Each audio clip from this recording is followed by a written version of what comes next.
wetukoledde programu eno nga waliwo ebibadde bitandise okuyitiŋŋana batambuza amawulire agatali matuufu badde batandise okugatambuza nti amasomero wiiki eno gagenda kubeera nga gaggalwa naye mbadde ndaba ekiwandiiko ekiri official ekifulumye ku mukutu gwa Uganda Media Center nga tutegeeza nti tewali muggalo mu district yonna n'olwekyo tewali muggalo ku masomero.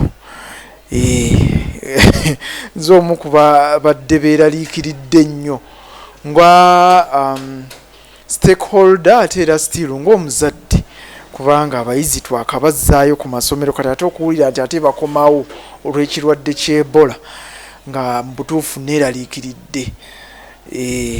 Abamu abazadde bamaze n'okusasula ssente school fees ali ku zero balance so kati wamugamba nti ate omuyizi agenda kukomawo ewaka oba oliawo kiyinza obutamuyisa bulungi ate ne future y'abaana baffe. Abaana baffe batataganyizibwa nnyo mu biseera bya COVID-19 mujjukira bulungi nnyo abasinga baayita automatically ne babanga tebafunye ekyo kye baali bateekeddwa okufuna mu bibiina ebyenjawulo mwe bwali. Kale twebaza ate omukutu gwa Uganda Media Center okuvaayo ne gutangaza ku nsonga ey'ebyo ebibadde bitandise okutambulira ddala ku mitimbagano oba ku mikutu egya social media egy'enjawulo. Nkwaniriza era nkwebaza okuba omulabi omulungi wa Fik Media. Ndi ne Father Mbaga Tuzinde Kasule MD owa Sena Radio nera tukomyewo okwongera okubuulira oba okutangaza ku nsonga ez'enjawulo. Nagamba nti nja kubeera nga munoonyaako buli wabeerawo ensonga ate tubeere nga twongera okuzikuba mu tooki. N'olwaleero nzize musisinkane twogere ku nsonga eya Matters Day. Jjukira nti ku mulundi guno byakyuseemu. Oyinza okuba nga oli eyo ng'obadde tomanyi nti tetugenda genda Namugongo.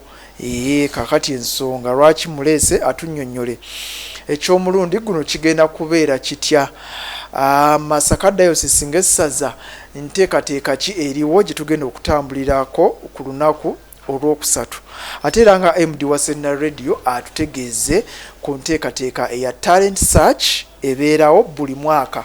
Omwaka guno kyanjawulo ki ekiriwo.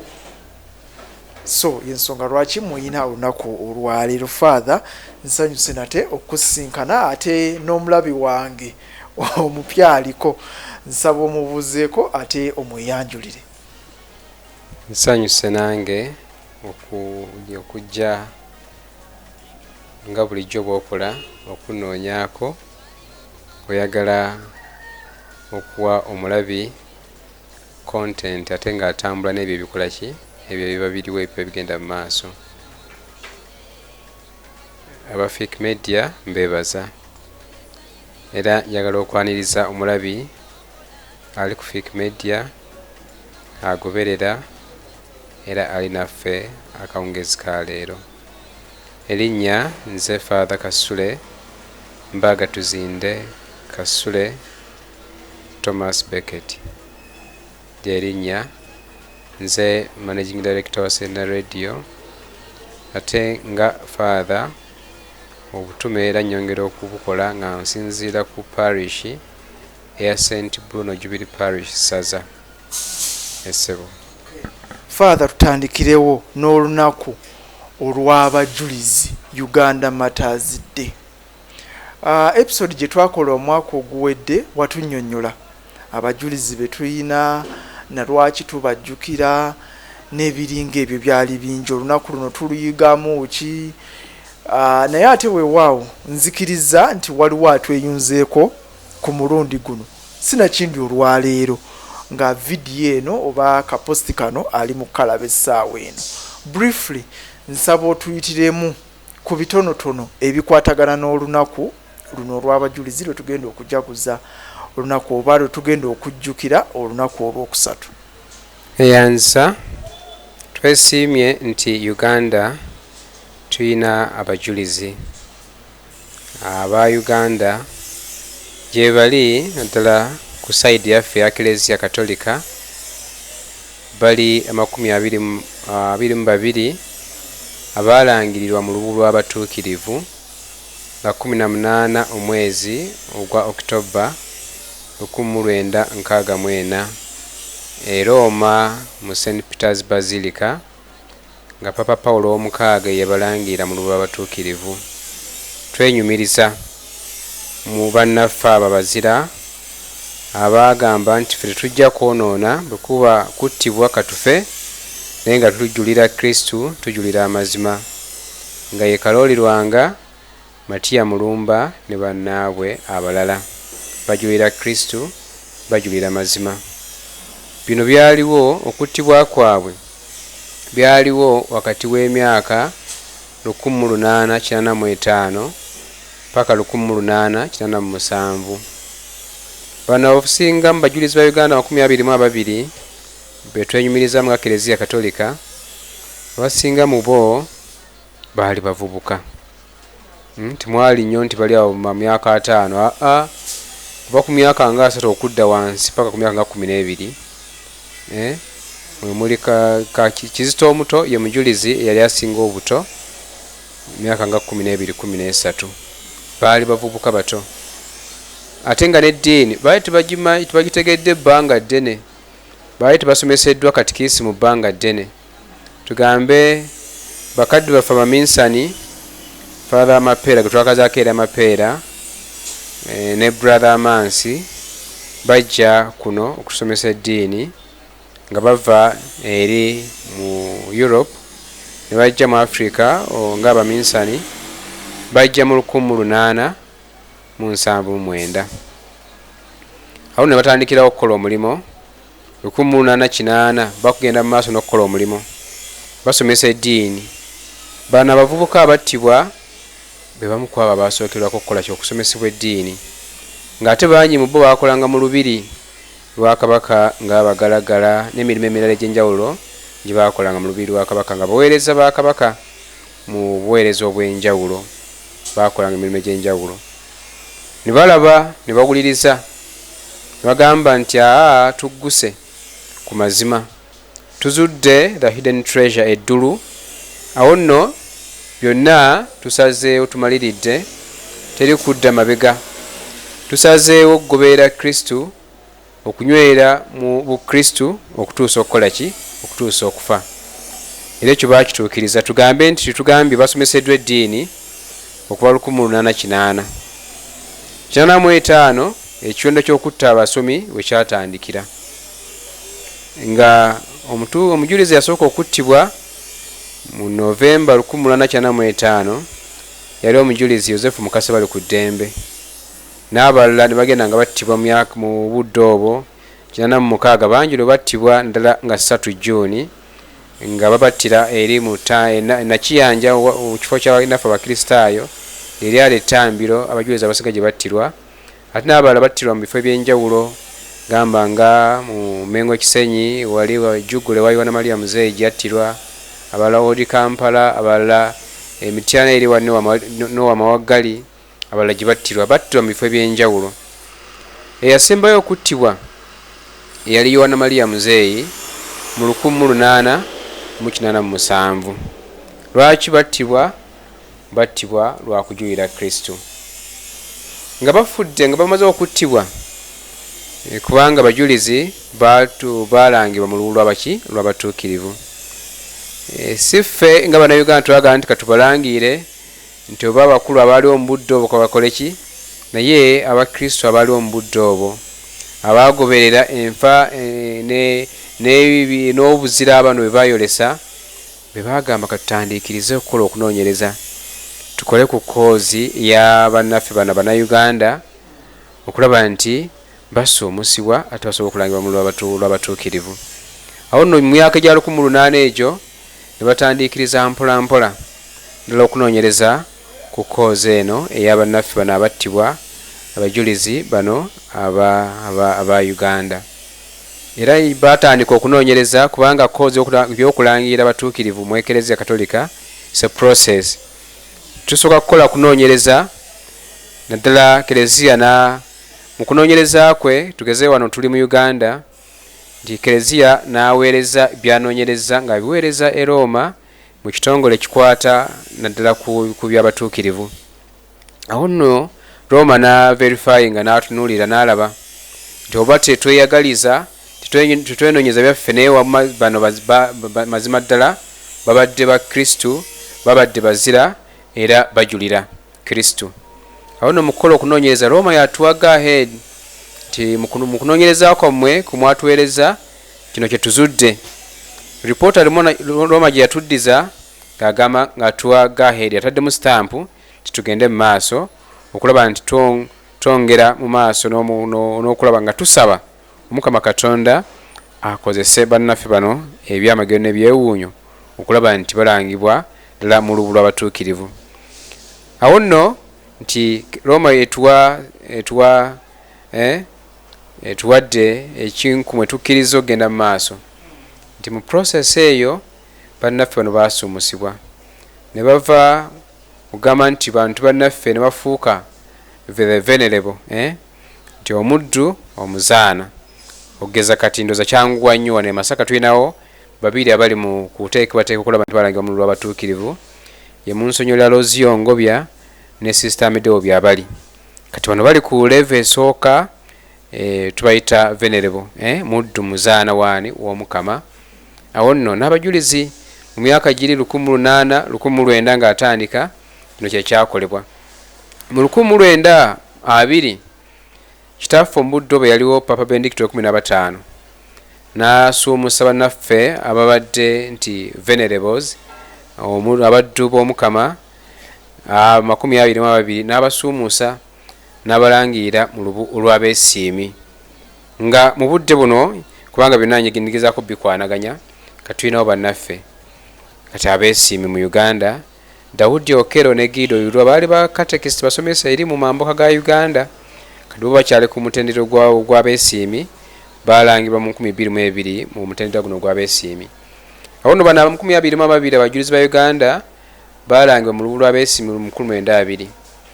Kereziya nyaffe ng'atusaba titongere okwegayira nga tuyita mu bajulizi ba Uganda abakozesa ebyewuunyo ebyenkukunala basobole okusuumusibwa okulangibwa mu lubu lw'abaki lw'abatuukirivu.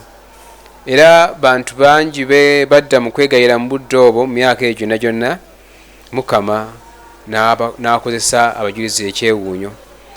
Nga waliwo munnaffe mwana yali yazaalibwa ali mu parish ebigala eri Mutukula nga yazaalibwa nga mugangatika erinnya Levocato akyaliwo.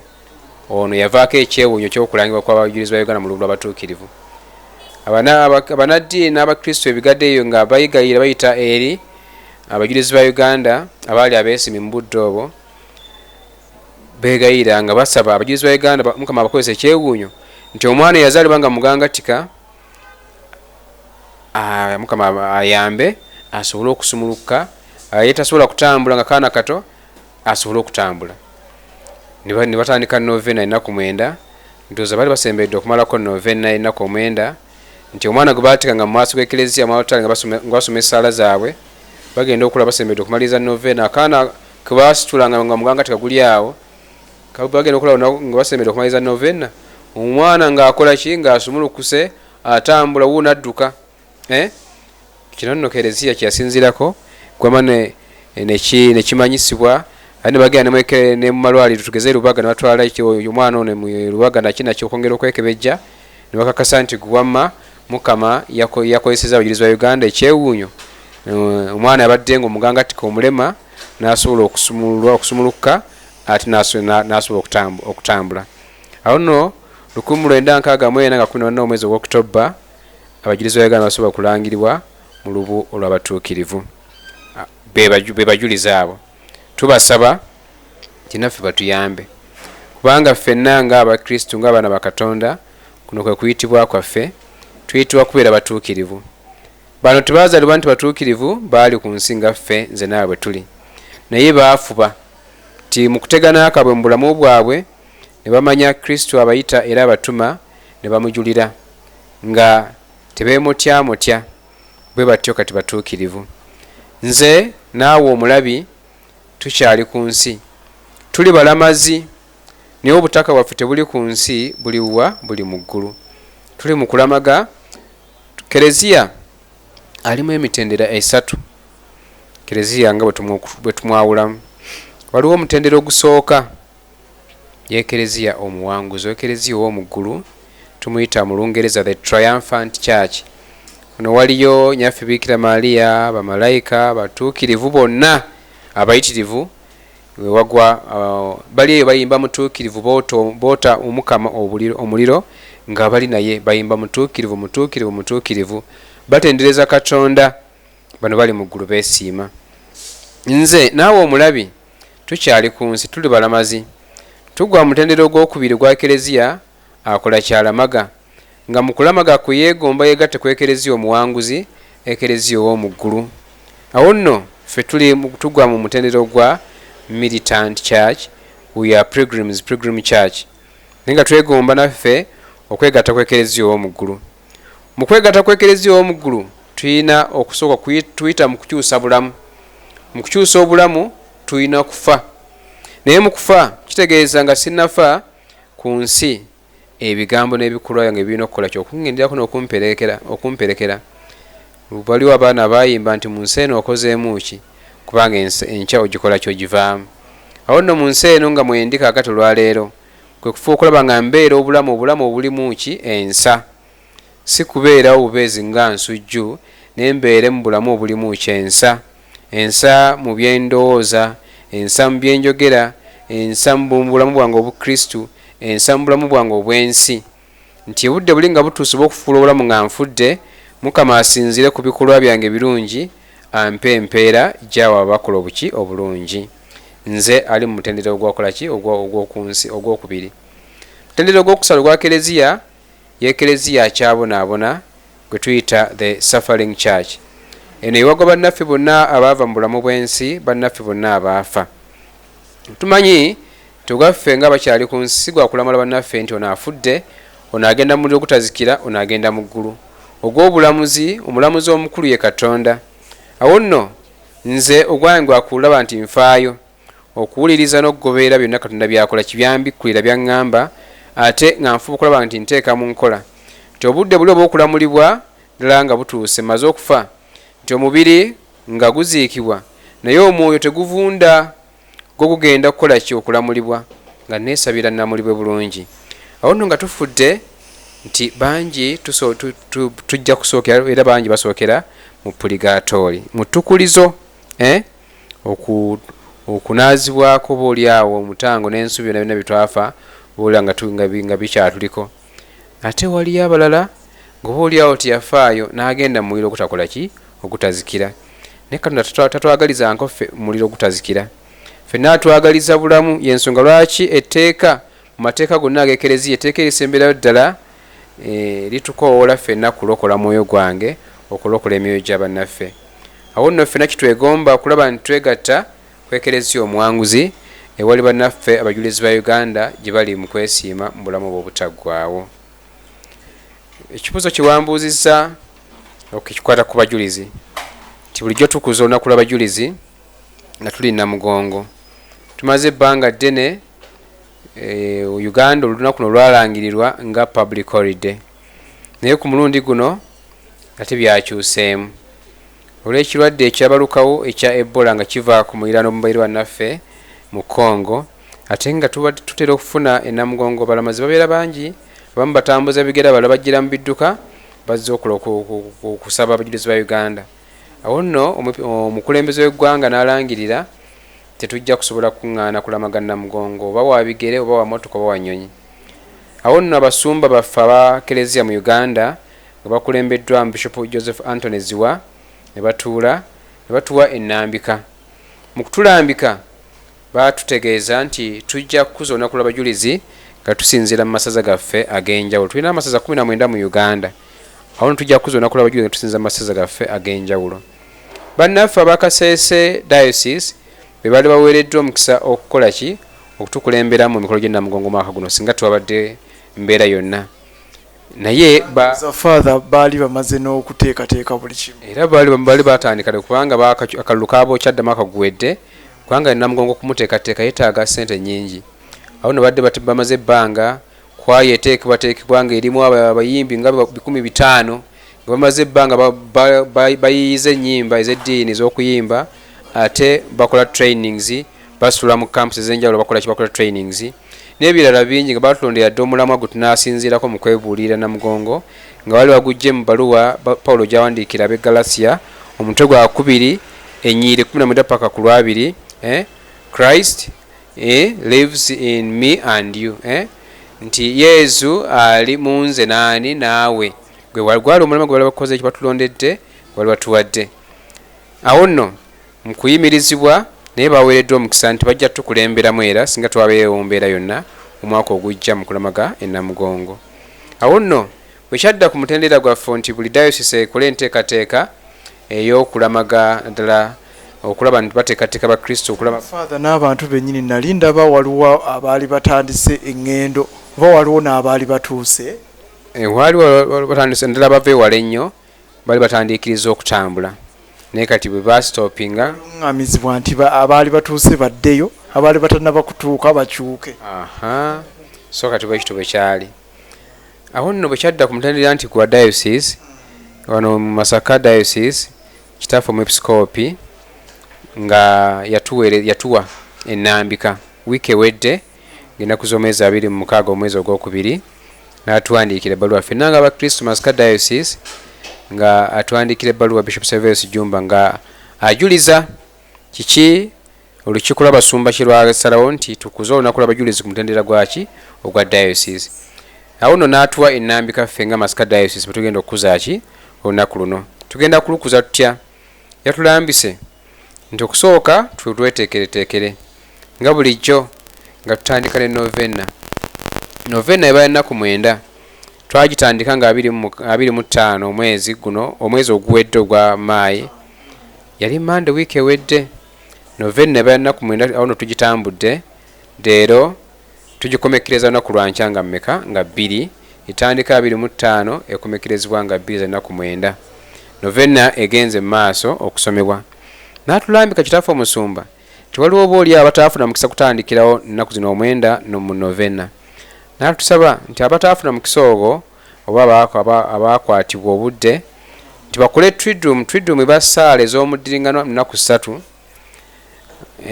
Awo nno triduum ng'etandika 31 Meeyi yatandise eggulo genda mu maaso olwaleero ekomekerezebwa ddi enkya. Bino byonna bituyambe mu kukola ki mu kweteekerateekera okukuza olunaku lw'abaki lw'abajulizi ba Uganda. Ekyokubiri n'asaba mu parishes zaffe zonna abasosolooti bayambe abakristo mu kubateekateeka. Babatesiteesi batya bafune akadde ddala mu nnaku zino enkya leero okulaba nti abakristo bafuna omwaganyo okufuna esaakalamentu era penetensiya banaaze emyoyo gyabwe batukuzibwe olaba ddala n'ekibi ekyekisa ekibi ekyolumbe agenda okukuza olunaku lw'abajulizi nga atukudde ng'anaabye asobola n'okufuna indulgensiya z'olunaku olw'abajulizi ba Uganda. Awo nno kino nga kiddaire ku basosolooti okuteekateeka abakristo babawe esaakalamentu erya penetensiya. Ekirala kitaffe omusumba n'atusaba nti tukuze olunaku luno olw'abajulizi ba Uganda nga tusinziira mu parishes zaffe. Wano Masaka parishes ziwerako tulinamu ne centers ezikyateekebwateekebwa okufuulibwa parishes. Wano yatusabe tukuze olunaku luno nga tusinziira ku mutendero gwa parish. N'asaba abakristo nti ffenna tulamage nga nva mu katabi kange mu zone mu kisomesa nga tugenda ku center oba ku parish ffenna gye tujja okukuliza ki gye Namugongo waffe gye tujja okukuliza olunaku lw'abajulizi ba Uganda. Awo nno era kye tugenda okukola ku Lwokusatu tulamage nga tuva mu bifo byaffe mu bisomesa byaffe nga tugenda ku parish. Era kitaffe omusumba n'asaba nti wabayeyo emmisa emu ffenna tukuŋŋaane nga eklezia omukomo mu parish eyo twebuulire ffenna ng'abaana ba Katonda ddala ku lunaku olw'abajulizi ba Uganda. N'asaba abasosolooti mu kuteekateeka abakristo nti nga timisa tennaba ey'okusomebwa nga 3 tufuneyo akadde ddala tuweeyo oluyigiriza eri abakristo oluyigiriza oludda ku batuukirivu. Abatuukirivu bangi mu eklezia muna ddala ate mu ngeri enjawulo abajulizi baaki aba Uganda. Twongere okutegeera lwaki tulina abatuukirivu, lwaki Eklezia yalangira abatuukirivu, era lwaki abatuukirivu abajulizi ba Uganda balangibwa mu lubu lw'abatuukirivu. Ate n'atukubiriza nti ku mulundi gwe tugattemu kwongera okwegayirira tusabe Katonda akozese sisitaamu eddewo byabali ne mu nsinyalo ziyongobya ebyewuunyo basobole okusuumusibwa balangibwe mu lubu olw'abeesiimi. Awo nno ebyo ebikulu Kitaffe Omusumba byatulambiseemu la mu nteekateeka y'okukuza olunaku lw'abajulizi ba Uganda nga 3 June.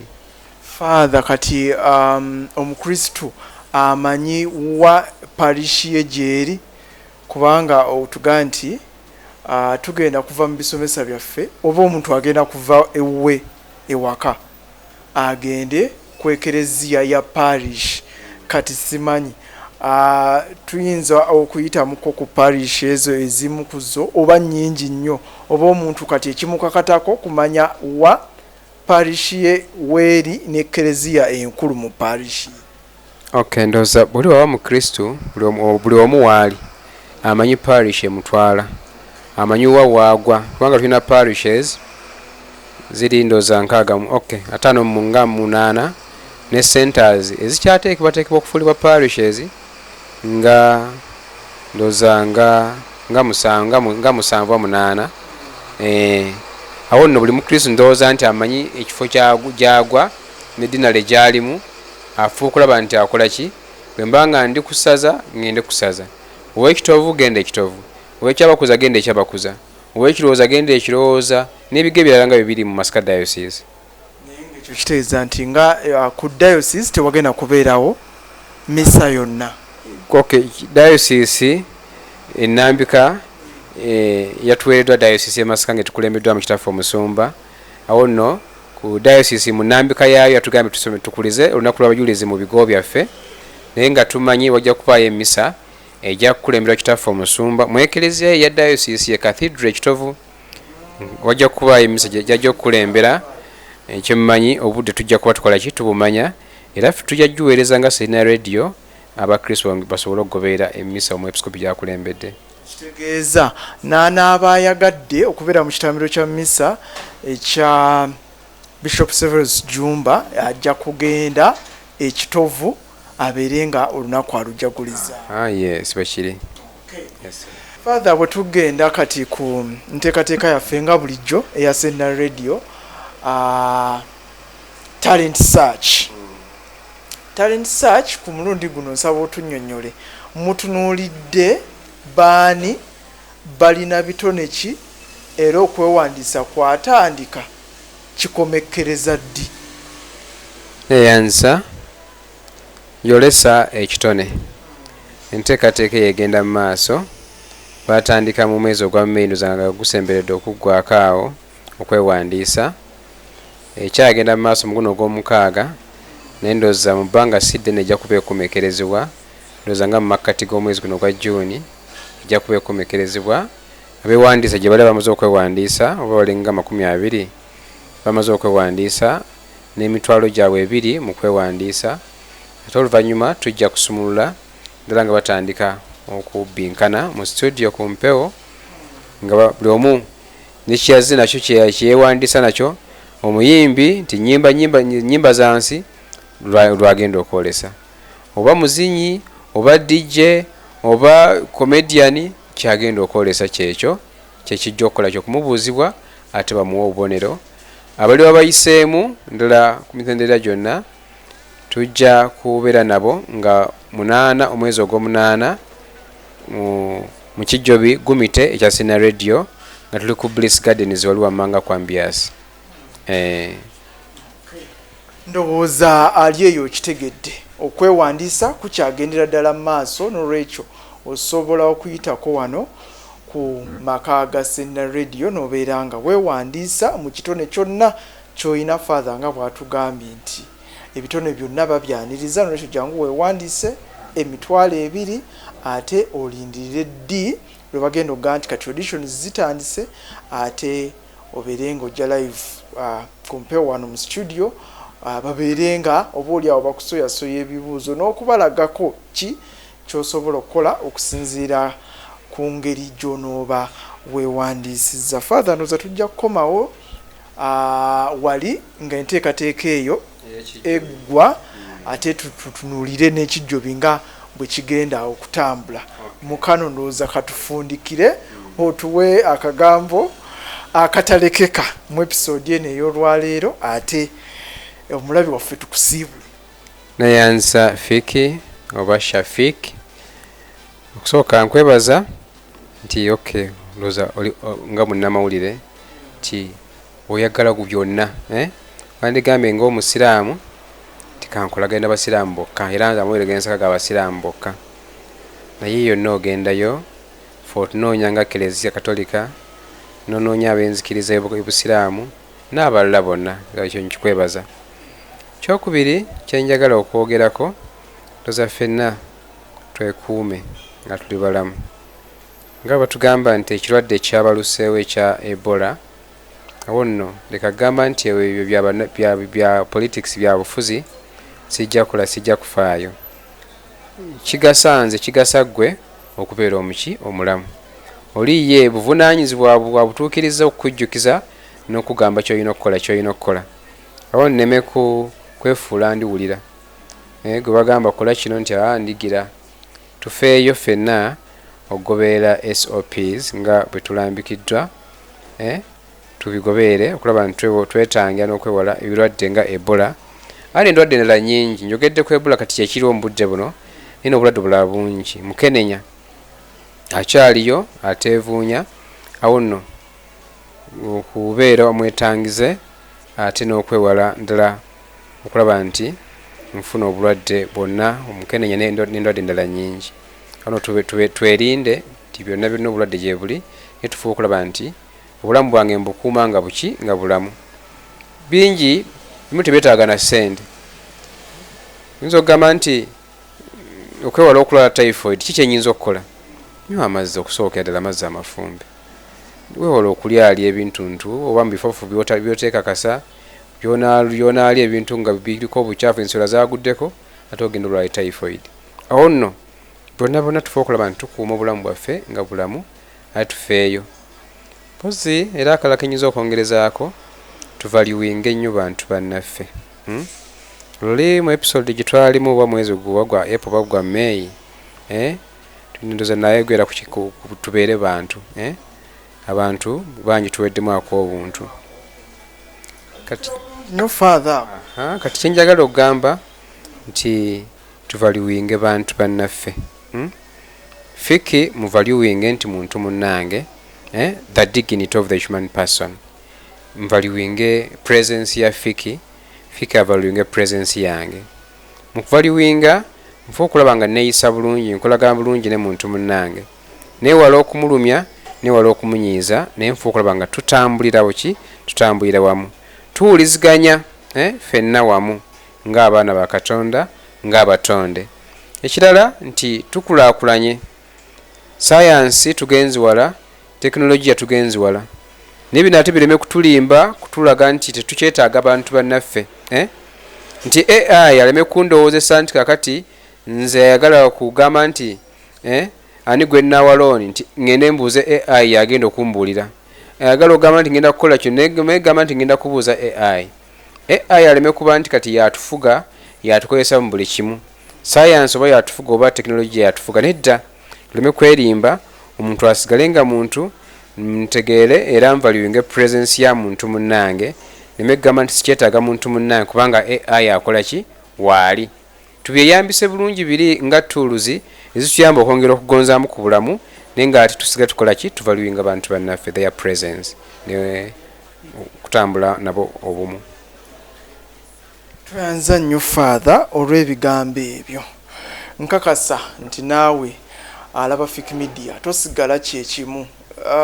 Buli wawayo akadde ne kaddata ako kooteekamu okubanga shows zino nga bwe tuzireeta oziraba nkakasa nti tosigala kyekimu ofunamu nti saidi eno ogitegeera omulama gwe tuba tuliko n'obitegeera ate n'obugambo obwo words of wisdom baga nti abulira omugezi ayogera kitini. So nkakasa nti obugambo ng'obwo obufunamu ate nkusaba obeere nga obugoberera busobole okufuula omuntu ow'enjawulo wano mu nsi oba oli awo n'obulamu obulala bwetulibeeramu nga tuvudde ku nsi kuno.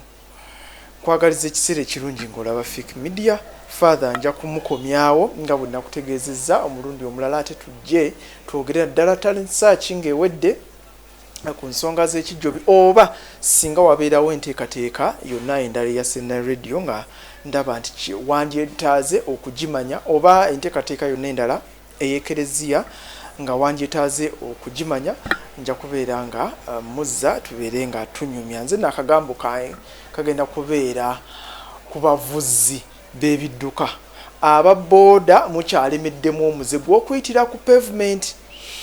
Twebaza nnyo yenna gwe kikwatako, simanyi akikozeeko kuba tuludde ebbanga nga tukyogerako nti naddala ffe ab'ekitovu twagala humps okuviira ddala eno nga kwambiyansi weziri weewaawo ziggweredde, naye okuviira ddala wansi awo okutuukira ddala nakayiba waggwerako.